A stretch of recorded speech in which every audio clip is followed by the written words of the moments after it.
Hi, my name is Nestor Wagner. I'm the instructor in charge of teaching this lecture on why candidates fail interpreting exams. I'm also the instructor in the state and federal court interpreting programs and also in the medical interpreting program. Today we'd like to discuss what are the typical problems that candidates experience when they take state examinations, interpreting state exams or federal exams.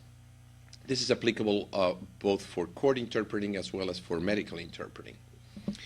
The first thing that we would like to talk about is we'd like to look at the general overview of the exam and how the exam is actually graded. It's very important for candidates to know how the candidates will be graded when they take the exam. Sometimes lack of knowledge in this regard, in this particular area, tend to affect the outcome of an exam simply because the candidate doesn't know or cannot prepare for the exam. So the exam taking techniques are not what the examiners are looking for. First of all, let me tell you that an exam is created, of course, an interpreting exam. We can concentrate, of course, on the oral component of the exam because that's usually where people fail the interpreting examination. In any interpreting exam, you will be tested on the three basic interpreting modes or modes of interpretation, which are consecutive, simultaneous, and sight translation. Consecutive is a technique where you hear a question in English, for example, you the interpreter, and then you interpret that question, and then you hear the answer, and once the answer is finished, then you interpret the answer. So clearly, in this particular technique, you need to wait and to remember what was said.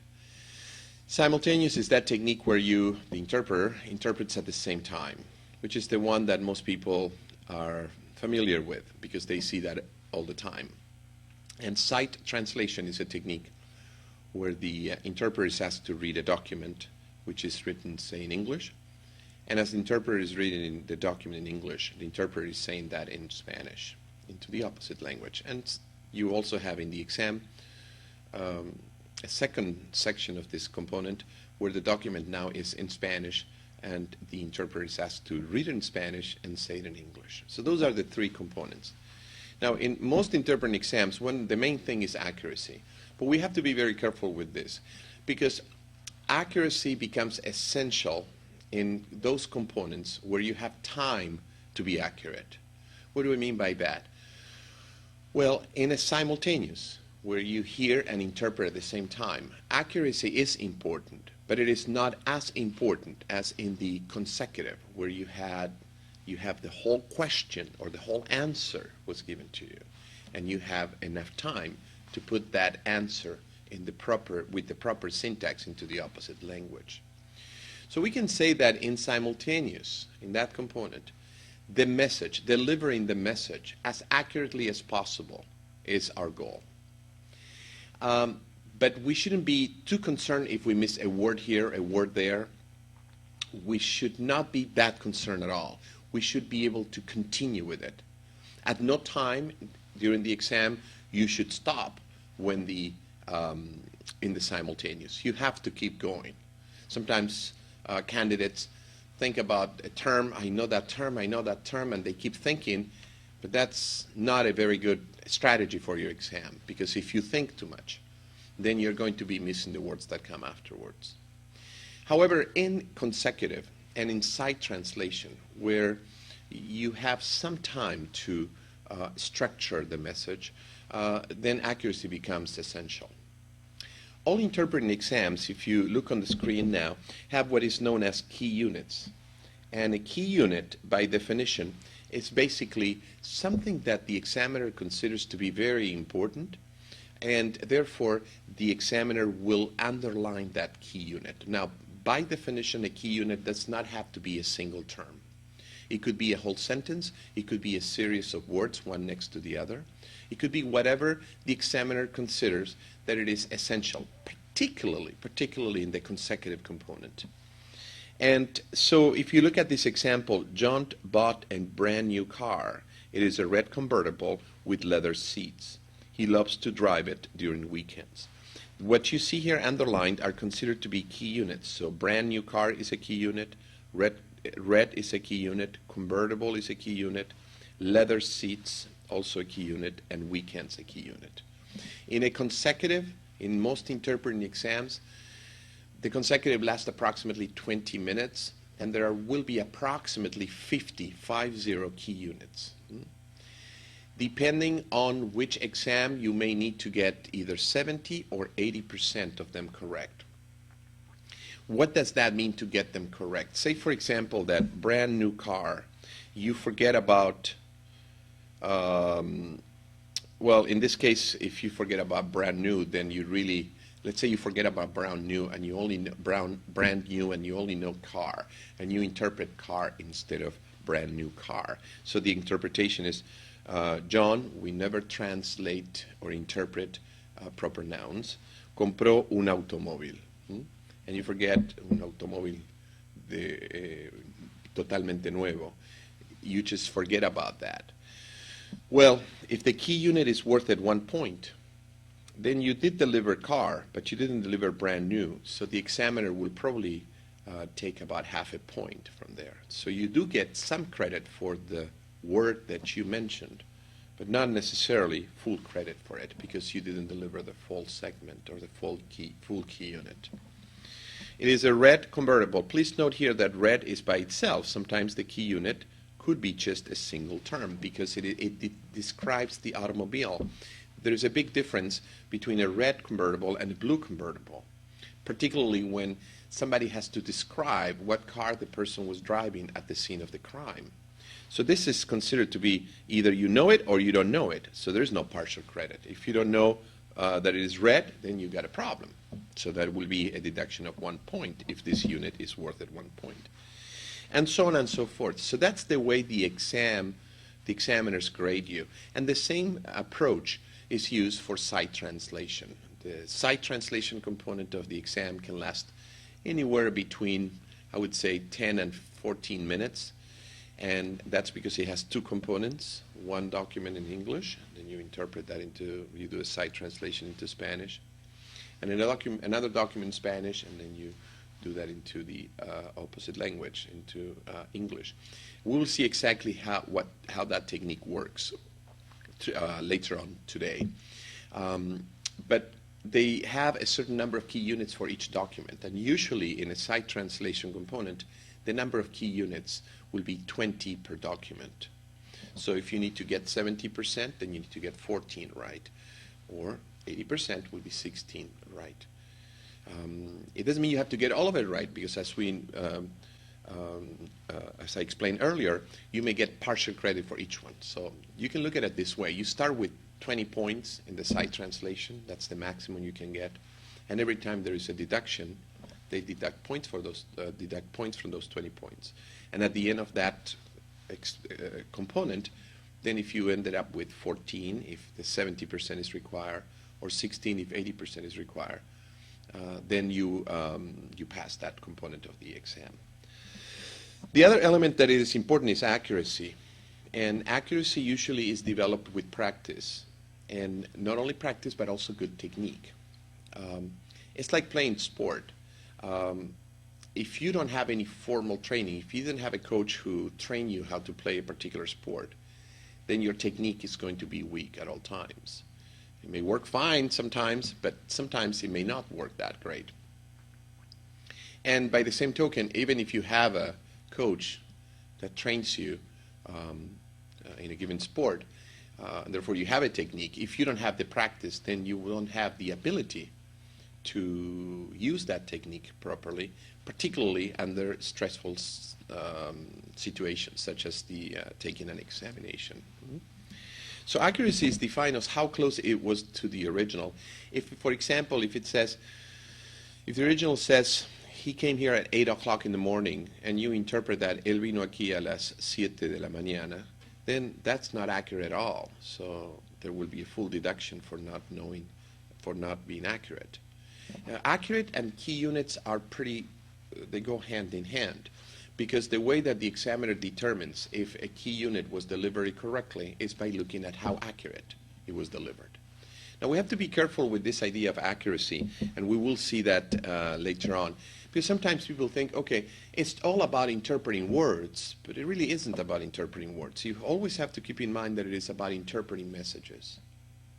And if you don't believe me, how would you interpret, for example, he's on a tightrope? Well, if you interpret words, you will probably say, él está en la cuerda tensa. But that doesn't mean anything in Spanish, because the idiomatic expression in Spanish is, él está en la cuerda floja. You see, it's the opposite. So in one language it's tightrope, in the other one is cuerda floja, just the opposite. However, the message is what matters. If you tell somebody in English he's walking on a tightrope, then they understand that he has to be careful. And if you say in Spanish, está en la cuerda floja, then clearly it means the same meaning, that this person has to be very careful.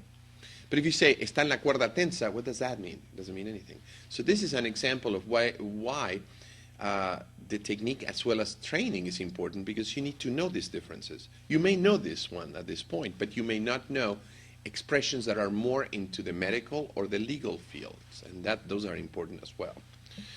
So there is another word called embellishment, as you see here on the screen. And embellishment, by definition, means when you add something to the original. It's pretty common for candidates to listen to a segment, let's say in the consecutive component, and they know it's a long segment, but they just don't remember everything. So what do?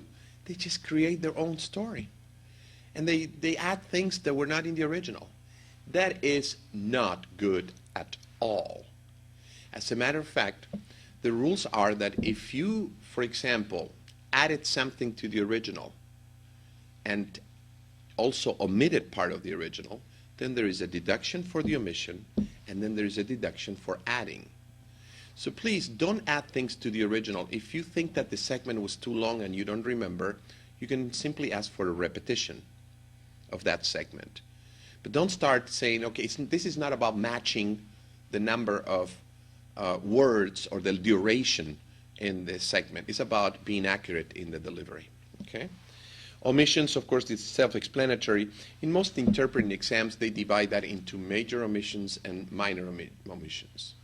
And a very serious omission, for example, in the example I gave you earlier, would probably be to forget that the car was red. That's a very, very major omission. And if you omit brand new and you say car, that would probably be considered to be a minor towards major, but it is sort of in between. Sometimes you can omit certain things like however, and then you forget that means sin embargo. Then you forget, you don't say that. That will be considered to be a minor omission. A minor omission is that it's defined as any omission that doesn't change the message. And a major omission is defined as any omission that does change the message. Style of delivery, this is important up to a certain extent. Nowadays, most interpreting exams are much more objective, and they really look at key units more than anything else. However, style of delivery is important, and that means where you in a simultaneous, you're trying to interpret faster than the original. It's like somebody is running after you. It's actually trying to kill you, so you go really fast. That's impossible. You can't go faster than the original. Okay? Like in consecutive, sometimes candidates, when the segment is short, they know they just go very fast. But when the segment is very long, they go really slow, and they start doing what we call utterances, like ooh, they sound like I don't know. It just doesn't sound too good. That's style of delivery, and that's important up to a certain extent. It's always a good thing for examiners to hear an interpreter who's pleasant and who has a good style of delivery. Because you should think it this way. The examiner is actually the person that you're interpreting for. And the examiner is going to listen to you for about 40 minutes. And what you don't want is the examiner after 5 minutes to say, I'm tired of this tone of voice or all these utterances. It's just really distracting me.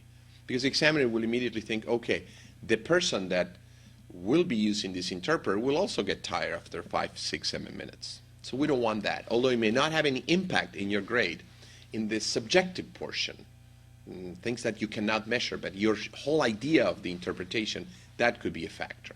Okay. The next thing that we want to talk about is the idea of register and localization. Another interesting thing in most interpreting exams, and where candidates have difficulties with, is keeping what we call the register.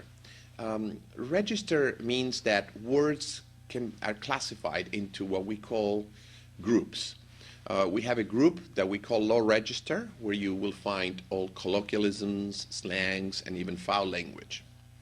We have a group that we call regular register, where you will find words words that we use on a daily basis, like table, computer, chair.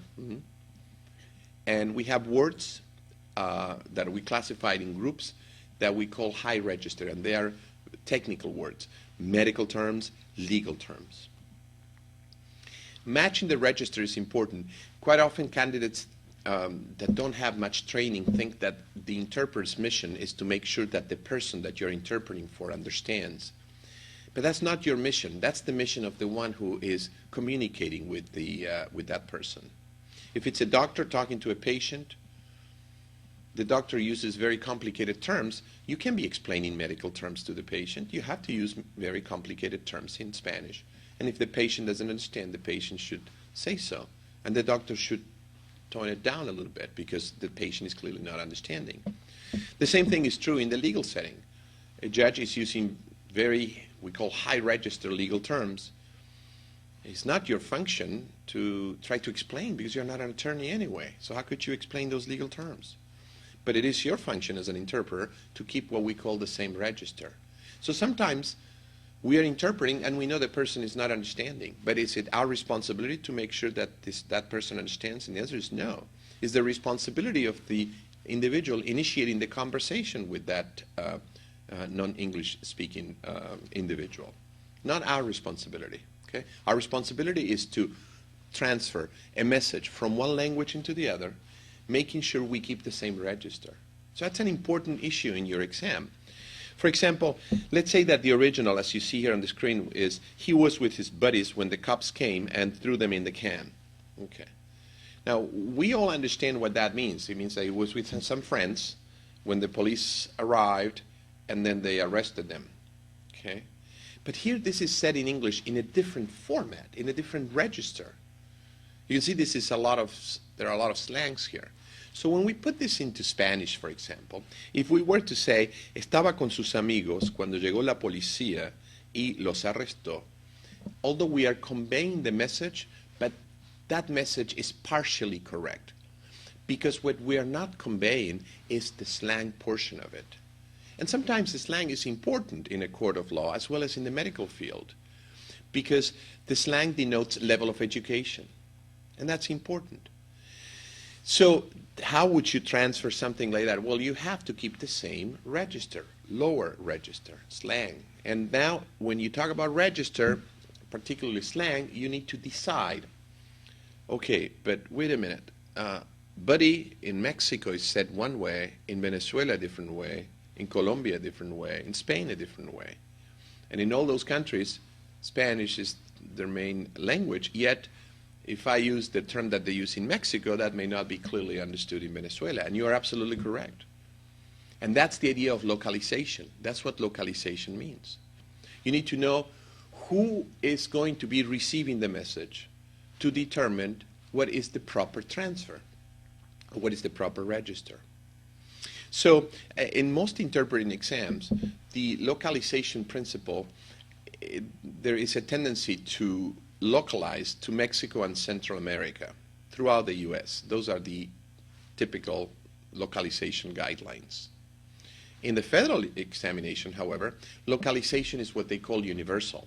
If you use a term that is used in Colombia, it's fine. If you use a term that is used in Spain, it's fine. So there is no requirement in terms of localizing to a given country.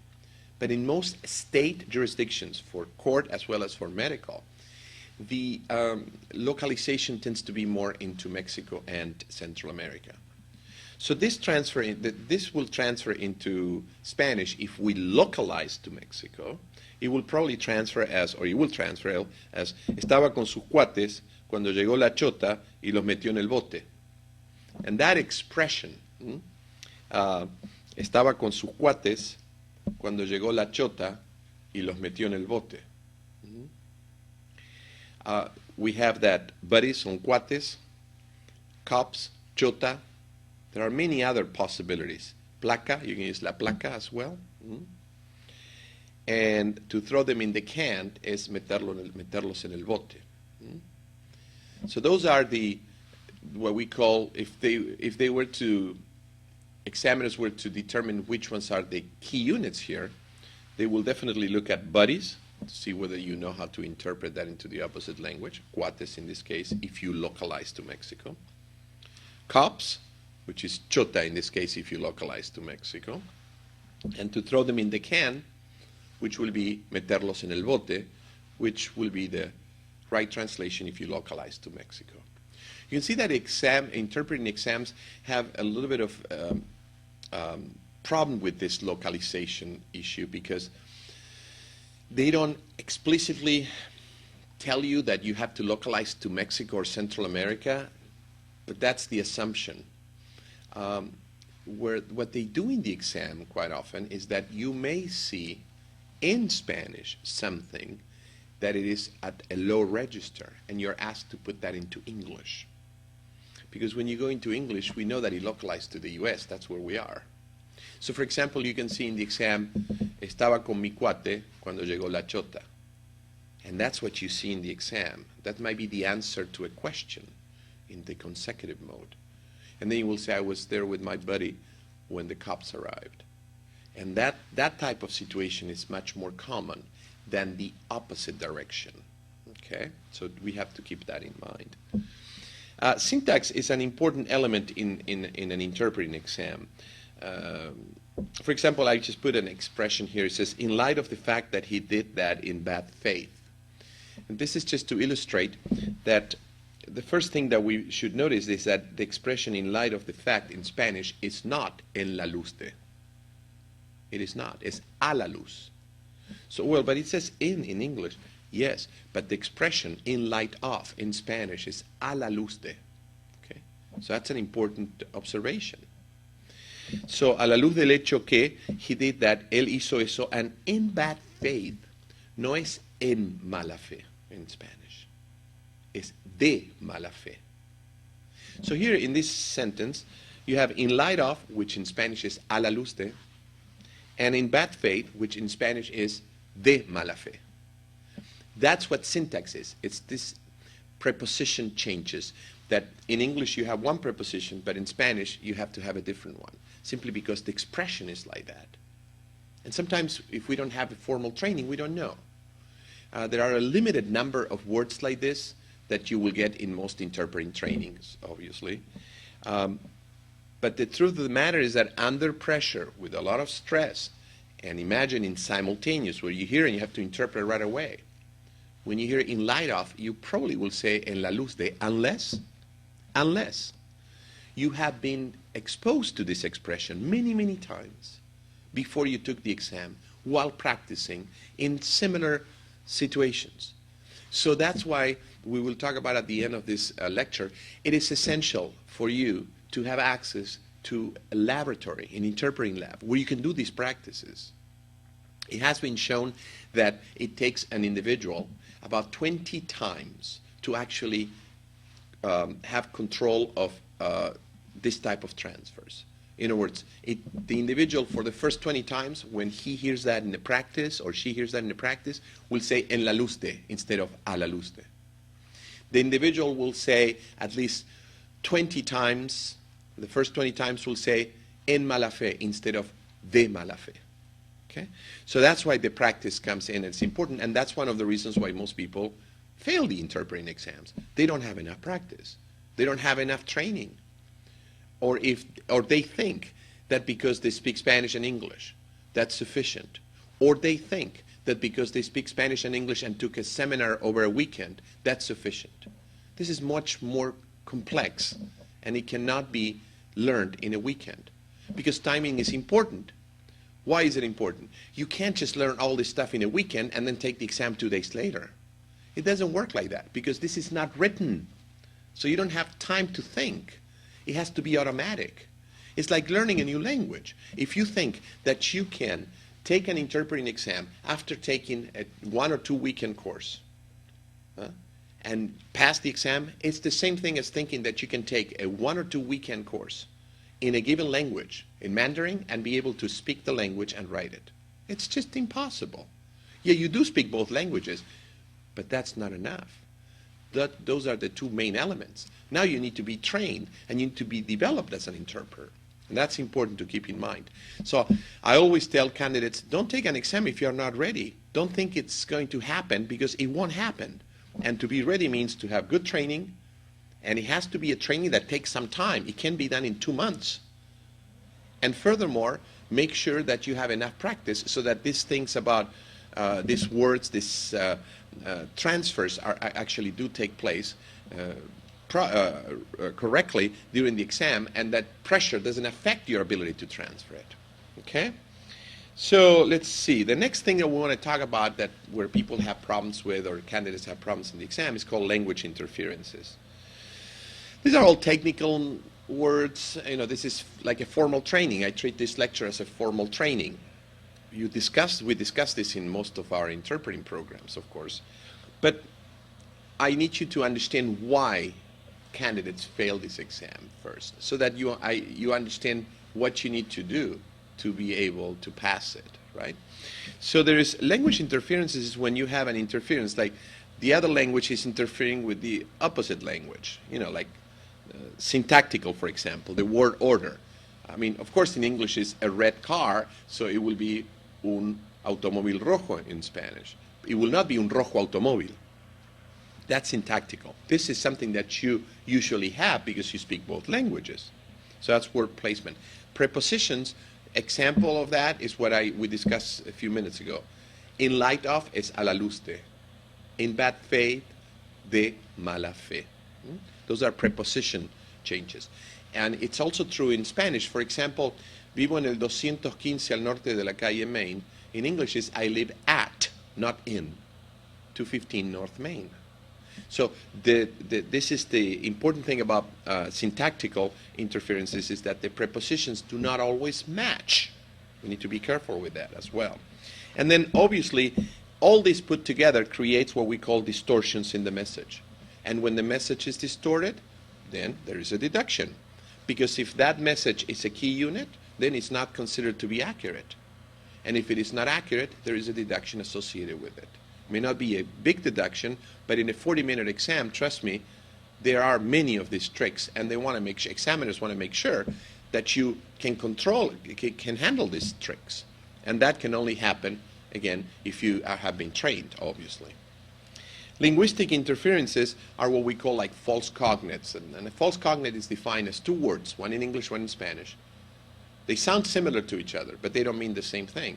Like embarrass, embarazada. No. Embarrass is avergonzada. Embarazada is to be pregnant. So those are called false cognates. Many people use those false cognates because English interferes with Spanish, and it creates a mixture of things. That it is not a very healthy mixture, by the way, as far as interpreting exams is concerned. So you need to know, and the false cognates are not that simple. Sometimes, in certain scenarios, if a word is a false cognate, whereas in another context, the same word may not be a false cognate. For example, take the word to discuss. You can only use discutir in Spanish when the parties that are discussing something have different points of view. But if I say, for example, I'm going to discuss this in 10 minutes from now, I'm talking about, let's say, consecutive component, I'm going to discuss that in 10 minutes.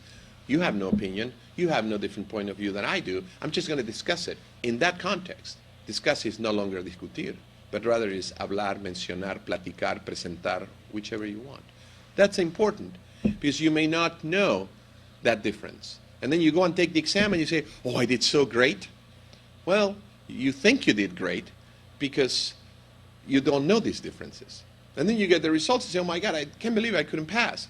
Well, if you continue taking the exam without any training, it becomes a cycle that you can get out of it, and it takes forever for you to pass an exam. Not to and also it takes you a lot of money to be able to do that. Each time you take an exam, you have to pay for it. So the message I want to send you is that be prepared for it.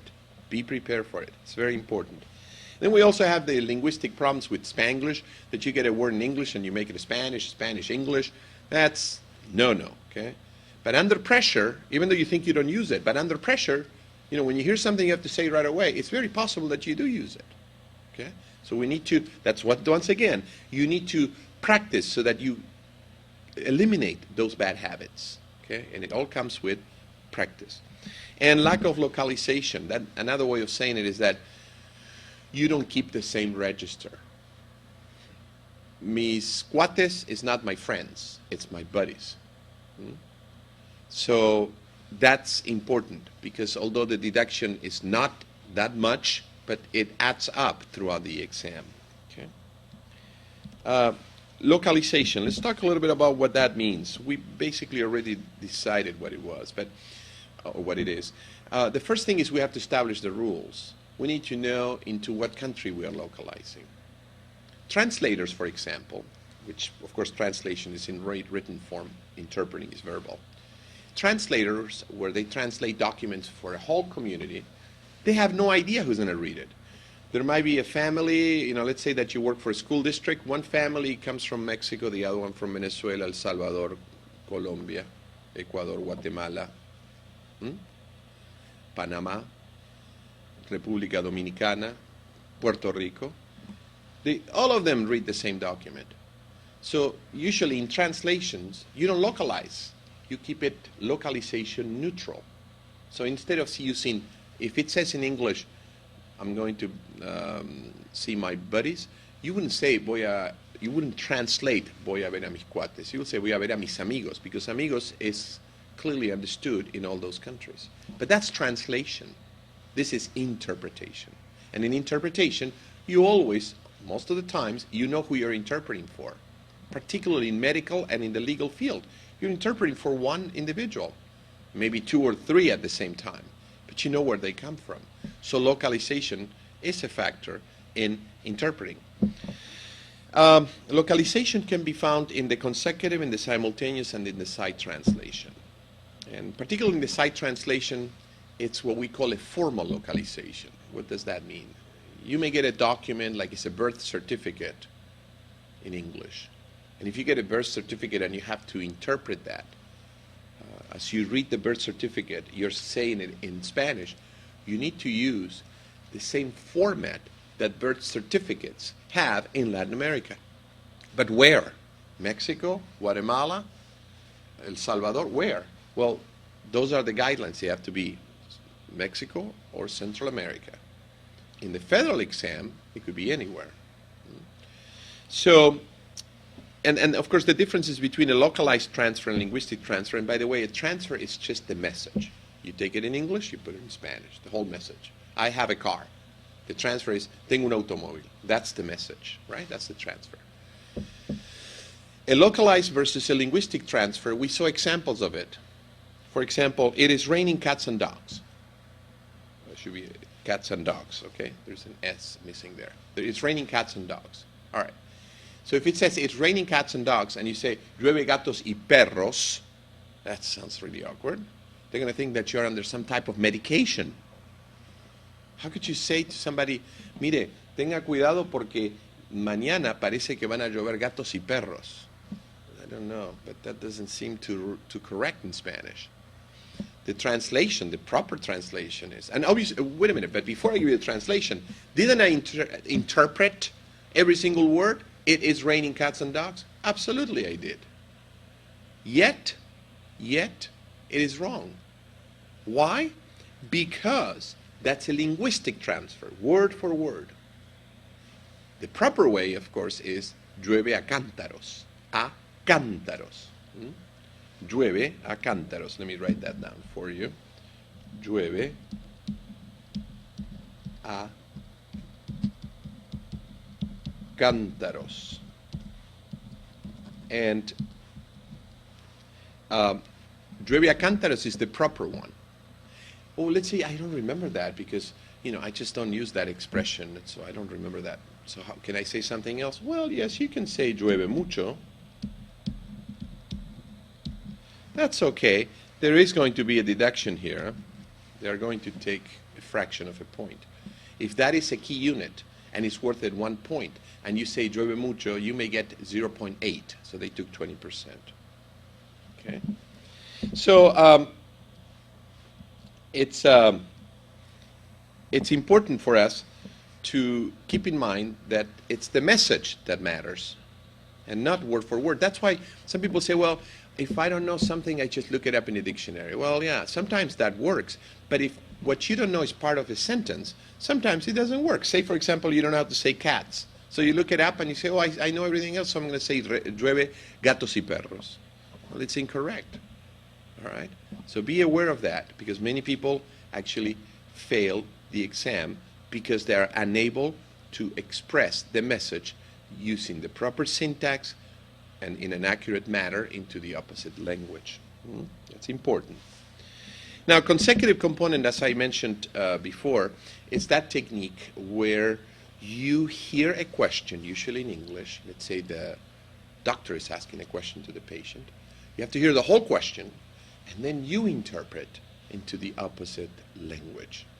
Then the person understands that, and the person answers the question. You have to wait until the whole answer is provided to you, and then you interpret that into English. What are the typical mistakes made here? Lack of accuracy, embellishing, you add things that were not there. You sort of create your own answer when it is pretty long.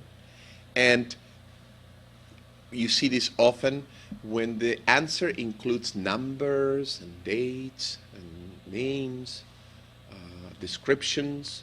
Quite often the interpreter has no tool to remember all that. It's too dense.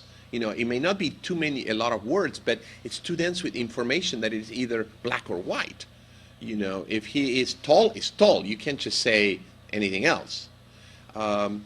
So that's why in most interpreting training, at least in our training program, we emphasize accuracy in this particular component, because you need to learn the technique. And there are techniques to remember all that, because you may say, well, how am I going to remember all that? Well, you have to learn techniques, and not only the technique, but then you have to apply the technique. Therefore, you have to have practices available for you so that you can practice. And it shouldn't be the same practice over and over again, because then you memorize the practice. And then you think, oh, okay, now I'm pretty good at this. I remember every single word. Well, you do remember every single word because you have done that practice 10 times, 15 times. The point is that you do different practices at different times. You cannot do a consecutive practice more than 3 times, because then you are actually memorizing it, and then it's sending you the wrong message. Oh, I know it, when in fact you don't know it. So the optimal process in transferring messages using the consecutive mode, what does that mean? Well, consecutive is a technique that it's basically a 2-step process. The first step is acquisition, and the second step is rendition. What does that mean? I tell you a message, you have to understand it first. When you talk to somebody, when you're talking to somebody, a friend in English, are you thinking, at the same time that you're receiving the message, are you thinking, how do I say that in Spanish? Of course not. What are you thinking? I'm thinking about, or you are thinking about, what's the message? And I may visualize it. I'm just trying to remember what you're saying, basically. That's important in consecutive techniques, because very often, if I give you the same message, but now it's an interpreting exam using the consecutive technique, as you get the message that I'm giving you, you're thinking, how do I say it in Spanish if the message is in English? Why?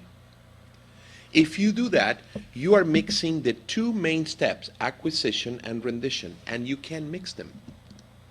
Because if you're thinking, how do I say it in Spanish, then you're not having enough energy to remember the message. So the steps are obtain the information, as you usually do when you have a conversation with someone, and then when that person ends that statement, or a question or an answer, whatever it is, then you interpret into the opposite language. Now, as you are obtaining the information, of course you can take notes. You can use what we call note-taking techniques that we develop in our courses.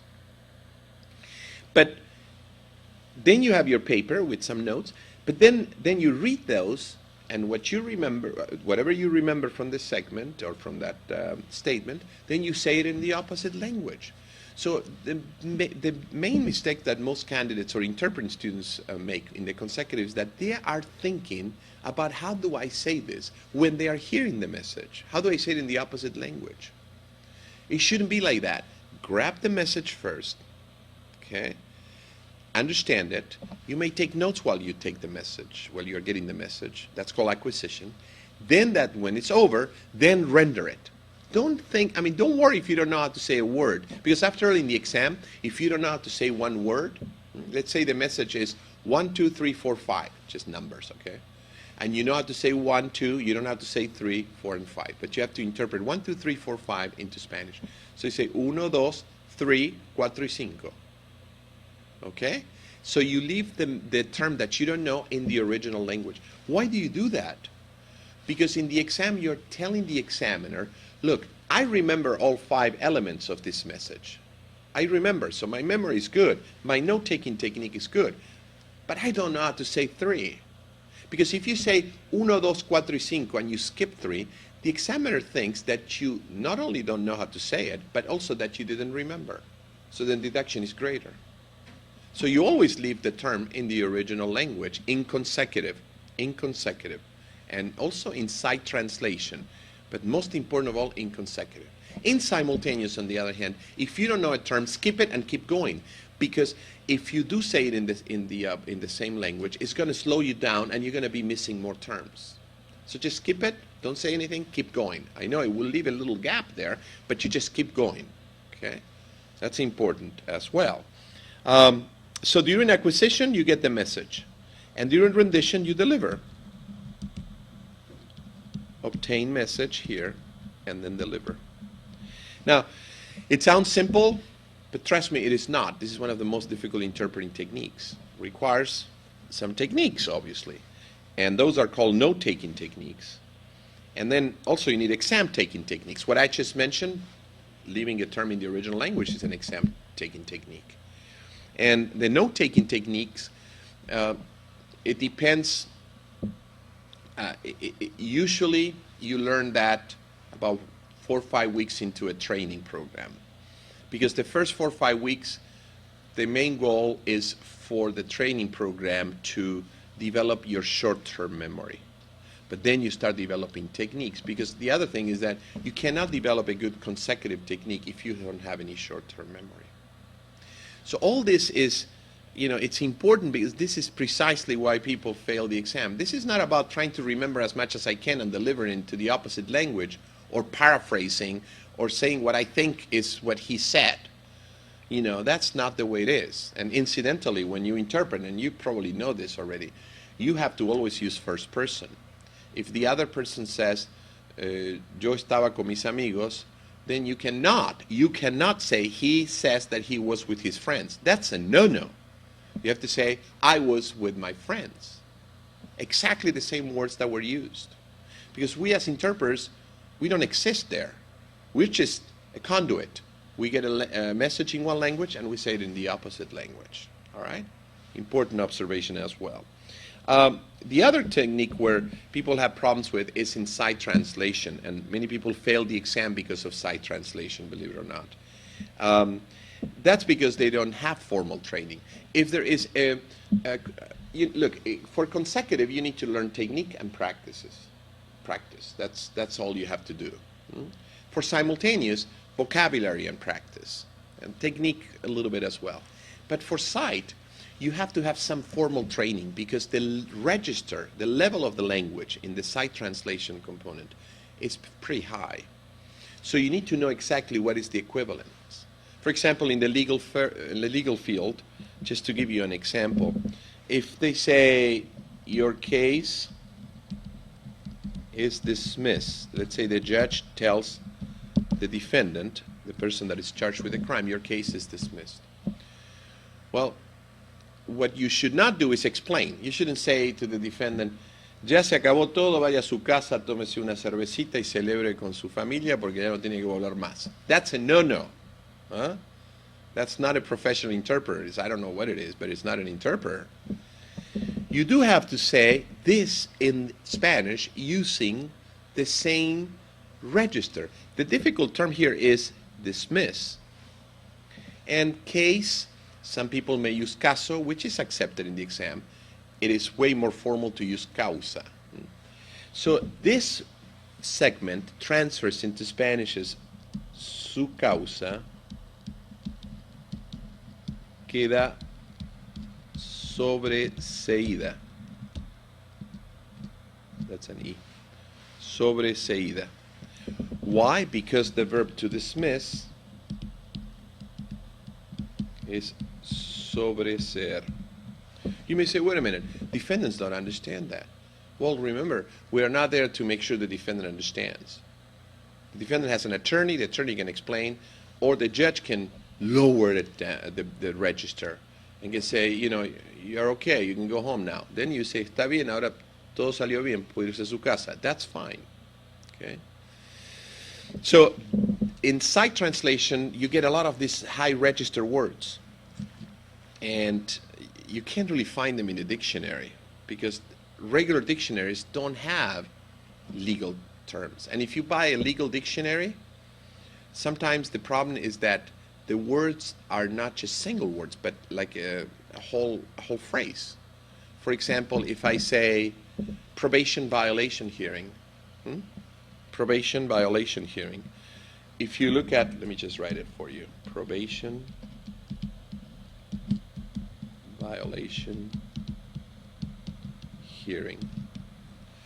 Well, you can look up each of these individual words and sort of create the sentence, but it really is una audiencia, that's the translation for hearing, por un incumplimiento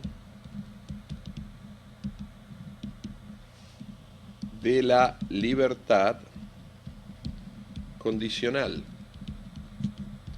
You may say, well, can I say una violación? No, because the word violation transfers differently into Spanish depending on context. If it's a violation of a section, you can say quebranto del artículo, because you're specifically determining a section of the law. If you say violation of the law, you're not being specific. You can say violación de la ley. Violation of my rights, violación de mis derechos, that's fine.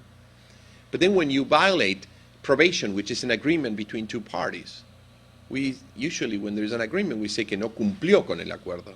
So that's why the word incumplimiento comes into play.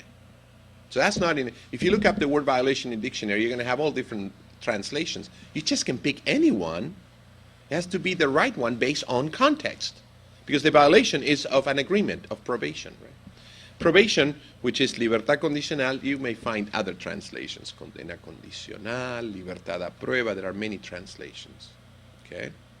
That might be appropriate. So that's why in sight translation, we need to be very careful because of this high register. And that absolutely transfers the message. And the style in the delivery is important as well. Because if you are hesitant or if you pause when there is no period, like for example, this is a typical example of somebody who is having a hard time comprehending, understanding the text. El acusado compareció en este juzgado. Too slow, broken utterances, not good. It should be el acusado compareció en este juzgado. We learn in class that if you have, when you're delivering this, if you try to go too fast in the delivery, it's not a good thing. So you got to time yourself and find the right timing for you to deliver the sight. That again is practice and training as well. Simultaneous component, that's the component where you hear in one language and you interpret into the opposite. Generally you hear in English and you interpret into Spanish. That's usually how you are tested in most interpreting exams. It's not used that much in the medical field. It's used a lot in the legal field. The first challenge is to be able to speak while you're listening. And not only you're speaking at the same time that you're listening, you're speaking in a different language. You're processing what you hear in one language, saying it in the opposite language. That requires some practice as well. It doesn't come automatic. The other problem is that in simultaneous, if you don't know the words, then you can't really deliver them. And most simultaneous practices, or in most interpreting exams, the simultaneous, or in real life actually, simultaneous is used for very high register terms. I have a defendant here, I'm interpreting for the defendant, and what am I interpreting simultaneously? What the judge is discussing with the attorney. They're going to be using very high legal terms. So if you don't know that vocabulary, you're going to get stuck. And if you get stuck, the message is not delivered. And if the message is not delivered, the key units are not going to be there. And if you don't deliver those key units correctly, you're going to fail your exam. Simultaneous is about knowing your terms and having a lot of practice. By the way, it's also about increasing your speed, because the problem with simultaneous is that if you go very slowly like this, then you might be able to interpret. But if I increase the speed, you might not be able to interpret. Generally, when you know the vocabulary, it's not difficult to increase speed. But there are techniques to increase your speed. And that's something that is also covered in the interpreting program. Recovery time is when you don't know a term and you sort of hesitate. How long does it take you to continue with the rendition? It shouldn't be more than 2 seconds. Okay. Anything over 2 seconds will create some problems in the delivery. So these are all elements that will make you fail the exam if you don't do them correctly. Okay, if you don't have the right technique for them. The stress factor when you take an exam. Well, one of the major stress factors is that you go and take an exam knowing that you're not prepared for it. I mean, that's it. If you go to an exam knowing, oh my God, I didn't practice enough. I didn't train myself. I took a weekend seminar or 2 weekends. I mean, how could you become an interpreter doing that? I mean, how could you pass an interpreting exam? So those, eventually, the lack of training and practice will have an impact in your exam. That creates a lot of stress on you. So be prepared, train yourself, do a lot of practices, and this element will become a positive one, because when you're really prepared, then you say, oh my God, I want to go and take the exam. I want to show them how much I know. Then it's important to know where you're going to take the exam, and usually I tell students they should go to the location where the exam will be held, and just look around, make sure you can get there without any problems, get there with plenty of time, not too much time, but 40 minutes or so before the exam time is good, or an hour even. But look at the environment, because if it's all new to you, it adds stress to you. The question is, should the student or the candidate study until the very last minute, or should the student take a few days before the date of the exam and study nothing at all? That depends really on you. What you don't want to do is, if you have an exam at 10 o'clock in the morning, study until 4 a.m. that day. You really need to be rested the day of the exam. But I will leave this up to you. I have some students who decided to study until the very last minute. That means, at least 12 hours before the exam time. And it worked for them. Some of them decided to take a short vacation before, and it worked. Personally, I like to review before the exam. But here's the catch. If you do review, like the day before, make sure you're reviewing things. If you do practice with the online lab or whatever, make sure you do the practices that you know you will do well. Because what you don't want at that time, right before the exam, is to affect your self-confidence. And self-control is important. While you take the exam, you got to control yourself. Some people, I know stories of some people that walk out of the exam. Some people cannot even remember their own names, for Christ's sake.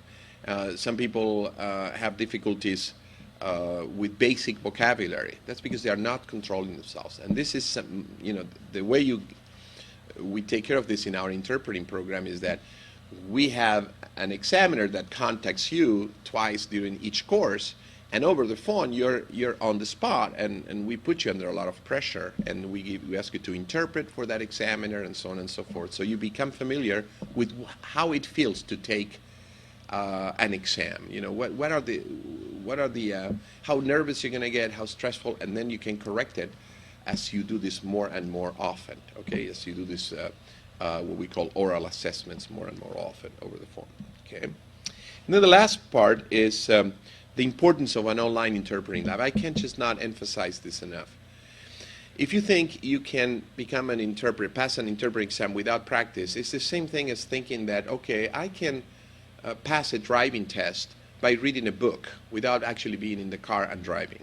It's just impossible. Impossible. And you may have some self-study kits and all that stuff. That is okay, but you know, don't memorize the material. There may not be sufficient. It may be a good starting point, but it may not be sufficient. So it is critical that you have access to an online interpreting lab. Why online? Because you can access 24/7. It's very convenient. You can access anywhere in the world. And have a schedule. I'm going to do so many hours of practice per week. And if you do take any of our online interpreting programs, the instructor will tell you what that is. And we, of course, monitor you, and we want to make sure that you're doing what you're supposed to do, so you will get emails. So, you know, you didn't do practice this week, you have to do the practices, and so on and so forth. It's important that we have, you know, in our online interpreting programs, we know exactly what you're doing, and, you know, it's more like an individual training if you think about it. The lab will reduce the stress the day of the exam because you know that you're prepared for it. That already is a positive thing. Reduces the probability of memorizing practices because we give you a lot of practices. So obviously, you know, you're not going to memorize them. It's very, very difficult, you know, when you have a lot of hours of practice in your lab. Okay. Increases your self-confidence because you know that you know what you're doing. It's not like I'm going to go and take the test and maybe I pass, maybe I'm lucky. No, here you go and take the test and you're ready for it. That's important. And definitely will increase accuracy and speed in the delivery. Accuracy particularly in consecutive, and speed in simultaneous, because that's what practice does. It's an excellent study tool and prepares you really for a level that is higher than the state exam or the federal exam. The whole point is that you are prepared for this level and the exam is at this level. So that when you go and take the exam and you feel all that stress, then your level is going to drop, but it should drop, you know, it should still be above the level required to pass the exam. That's important, and you can only accomplish that if the training program emphasizes that, and if it comes with an online interpreting lab that also makes you do practices that are much more complex than the actual ones that you will get in your exam. And of course, it's convenient, available 24/7 from anywhere in the world. Well, with this, I just finished this lecture on why candidates fail interpreting exams. Hopefully you understand what the problems are, why they fail, and hopefully you decide to train yourself to take a training program, a course or a program, so that you are ready for that. But please make sure that it is a program that lasts at least 9 months or a year, because you can't really become an interpreter in 2 months. I know you're very anxious to pass the exam, and even if you have been interpreting in court already, even if you have been interpreting out there, taking a test is different than interpreting, okay, in real life. So the training requires time. It's not something that can be done in a couple of months, even if you have a lot of experience doing interpretation and you have been interpreting for 20 years, for the last 20 years. Usually that's even more difficult to pass the exam because you have bad habits that you need to get rid of, because those are the bad habits that prevent you from passing the exam. So if you do have any questions, hi, my name is Nestor Wagner, and hopefully you will do very well next time you take your interpreting exam. Thank you.